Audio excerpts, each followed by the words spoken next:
Edward Norton pulling double duty, acting and directing in his new film, Motherless Brooklyn. And we are here on the red carpet at TIFF 2019 talking to the stars. You gotta love the big twists that always come at the end. Are you the type of guy that when you go see a movie like this in theaters, do you call it before it happens, or are you always shocked? I think I like it. I love being behind in a movie. Like, I think, a lot of the great mystery movies, you really don't know what's going on a long way through them. Mm-hmm. And hopefully it's the characters and the atmosphere are what pull you through it, and then the plot is sort of the bonus. I've never done the detective genre before, and for me, it's so iconic. I think the idea of noir, there's something really sexy and moody and atmospheric about the noir genre. And movies like this really don't get made anymore, and I think there's something really special about, the epic nature of a story set in New York. Anybody that loves New York City is going to love this movie because it's such an iconic place to shoot. And are you the type of person, when you go see a movie like this in theaters, do you figure it out right away? No, I'm terrible.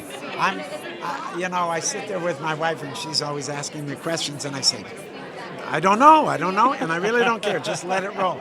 Really. When I watch a movie, I think I watch it more emotionally and instinctively. Story is not what I respond to all the time. The story is beautiful in this, and there's lots of things to think about. But no, it's not true. I never get the itch to solve, to crack the story, to know how it turns out. And it's a lovely, amazing throwback to this old school detective film, which I love to watch.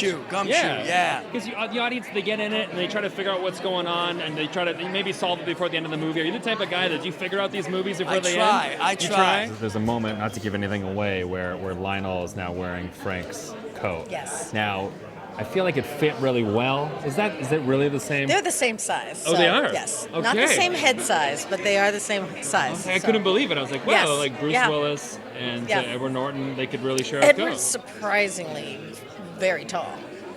Very tall. So, I think if you think of your, film hero, Bruce Willis, you'd think he'd tower over. But quite the opposite is true. This is it's a 1950s New York crime thriller, political thriller.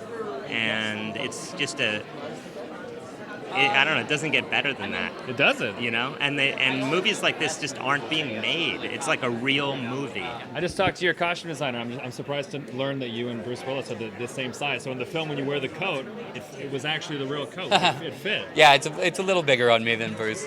He's he's a little more barrel-chested than I am. That's but true. Okay. Yeah. And now, if you go see a movie like this in theaters, are you the type of person? Do you figure it out before we get to the end? No, I like to be on the edge of my seat. Okay, I don't like to be spoon-fed, and I think this is the kind of movie that for an intelligent audience that really wants to engage with the film, to be on the edge of their seat. There's lots of plot twists and turns, and I think that's really exciting in a movie. You're not the person talking in the theater like he did it. No, it's definitely not predictable. So Okay. I think people are going to enjoy it.